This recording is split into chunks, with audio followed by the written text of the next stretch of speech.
humanize the photo shoot. Now, what do I mean by that? Here's the thing.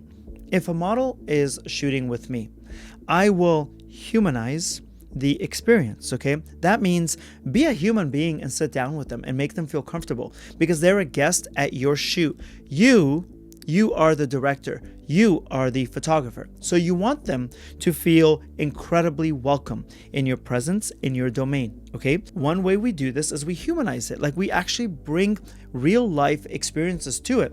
That means we're not just like, the photographer's like, oh, hey, baby. Like, we don't do any of that stuff. We sit down and we talk to them. And we talk to them about life, about what we did over the weekend. We talk to them about what's happening in the news or how traffic was or the weather or anything that you would talk to another human being about.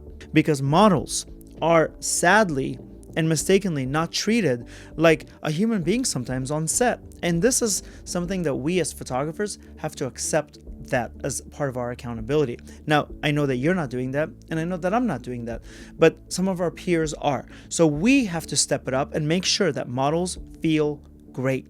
And here's the other thing about models. We're in an ageist society. That means models are generally younger. That means that they're brand new, probably even from out of town, away from their comfort zones. And maybe they're 16, 17, 18. Thank God. I hope they're not 16 or 17. I hope they're like 18, 19, 20, 21.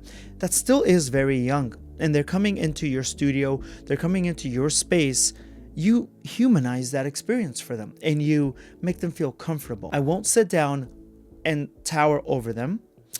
I won't be lower than them. I will sit eye line, just like I am with the camera. That makes us equals. That allows the playing field to be equal. I'm not going to go stand above you and do that. I'm also not going to go below you and shrink up. When you do this, they drop their guard. They're able to trust you more. They're like, oh, this photographer is different. Like they actually want to know about me as a human being. Sadly, that's not common. That's really rare. You get to hear not only them talking, but you get to say, oh, damn, like to yourself, don't vocalize this. To yourself, you get to actually figure out what their good sides are. Is it a big smile that they look the best in? Or a smirk? Or corner of a mouth? What kind of a smile? So you get to look at them and you get to see, wait a minute, do they look good in a smile or are they not a smile person? Do they look good with a half smile, a little smirk, a little corner of the lips up?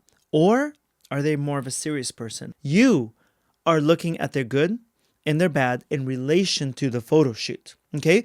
And then here's the magical part of it all too. While you're doing all this, when they've relaxed, you're no longer sacrificing your first look. So the first look in a photo shoot is generally the worst pictures because they're real stiff and they're clammed up and they don't know how to relax and they're learning how you work and you're learning how they work. We're human beings, right? So when you sit down next to them, what happens is they relate to you as an equal and they relax. So now when it's time for you to pick up the camera and you go on set with the model, you're relaxed. They feel more comfortable with you. Your first look, you're going to have a much higher percentage of good shots than you would have otherwise.